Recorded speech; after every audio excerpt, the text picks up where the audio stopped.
Good morning. It's Sunday. It's 8:23 a.m. Pacific Standard Time. The date is 10/27/2013.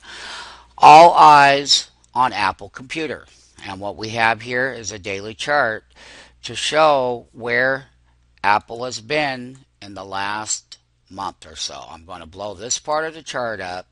It's been very choppy. You got Mr. Icahn and a lot of other big bulls in it. They sold out the phones. We know what the last launch was in those phones. We know that the iPad, the new launch, is there as well.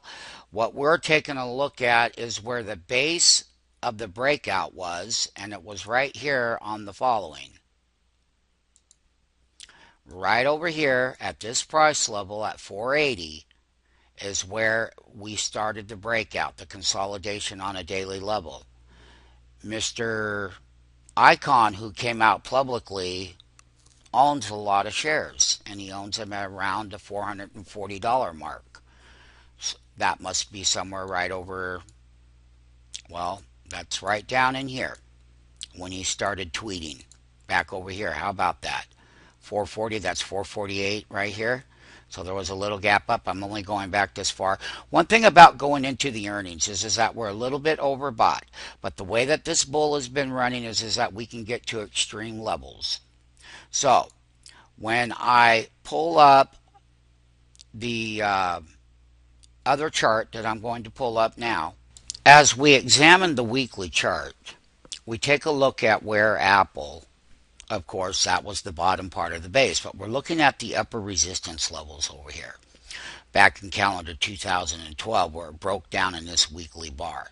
We have three different trend lines that are very important on an earnings gap. I am going to blow this up for the MMTs right here, and we can clearly see that this is going to be the area of 530, which we're right slightly below there now. We had a closing bell of 525.96. One of the things that I can say is that the weekly movement from the low to the high was $25.20 going into the calendar report on Monday, the 10/28, which is tomorrow. One of the things that I can say is, based on a lot of its peer group stocks, is that these things can even reach a higher overbought level, meaning that the new norm is that a norm in a lot of these stocks for right now in this calendar year is that the norm is about right where it is. It's the new norm of overbought, but it's not extreme overbought. It's just the norm. So we're due for a good quarter report. We're going to be taking a look at the 550 calls up and out of the money. That's this trend line right here. Goes right into this weekly down bar. 568 being the top. One of the things that we're going to take into consideration is that this last prior week within this bull run is that this stock, the way that we look at it and train our people in it, is that we always take a look at the prior week of trading. And it's moved $25 in the last week. That's this candle from low to high right here. Here. This is what it looks like down here at the bottom. So you have to take into consideration that this was a gap above the previous week's resistance. This was the weekly resistances all across here. It took that out, and when it did, and when the Icahn tweets hit Twitter, and everybody else and all their opinions, it drove that stock higher. Short sellers have been on the stock for a long, long time. We're due for good earnings. They sold out the telephones. So there could be a $20 to $30 gap to the upside that would equate, if you take out, let's say we had $25 gap on Monday night, but we already had a $25 movement. That's like a $50 gap. Instead of getting it all on one gap price, you get half of it because it's already moved up on the weekly level. So 530 right up here at this trend line, 548.24, right below 550 will be that wall of resistance into that gap tomorrow night. Any dips down here at all to daily support or weekly support levels, people are going to rush in to buy the stock. It's seasonality, the time of year that people are expecting revenues to increase and forward-looking products to sell. And one of the things that Apple has done in the product cycle is that they have produced less instead of more, which is always a good thing because they sold out what they had. They could have sold more. So, in their next build out and their next launch, is that the current state, remember that the retailer has been weak. All retail sector across the board on a percent level has been weak. So, the thing about it is, they're launching in 25 other countries.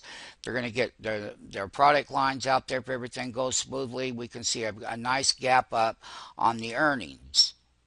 There are two ways to do it. Either you wait for the gap, you trade the gap in after hours on the initial reaction, you wait till the following morning, and you take a look at where the call and put ratio is based on whether it's a gap up or a gap down. That one is always the least amount of risk. When you're in the report with the option trade and you own the option ahead of the release, it's the morning after is where they can steal premium. But the way that we see this particular trade right here and the way I'm forecasting it is that it's broke. It's technical damage. All of this damage from when we were shorting at 700 down to this base down here, we have worked that off in various different levels here on a weekly level. So we have and can comfortably say that if I take the weekly level, and I'll start from right here, and I come down this way right here, this is one short area right in here where all these moving averages are, is where this downtrend is broke. Of course, people will argue that in the very term that when we called it is we had broke that downtrend coming off to the right side of the trend to the upside right here. I will blow this up. Here's what this looks like. Trend lines might be a little bit different, but they're coming off of the top here. So we got on that outside, we broke out, we tested it, now we broke out again. Technically speaking, we are ready with the good earnings report to pop higher. So we're going to be buyers on the dip, and we're going to buy some calls, and on that opening bell, when they inflate the calls, we'll execute and take our profits and move forward with Apple throughout the rest of this calendar year and into 2014. So beware that it takes a long time to break a downtrend. And this one definitely has had a weekly buy signal now for 2 months. Look at all the months it was spent in the weekly sell signal.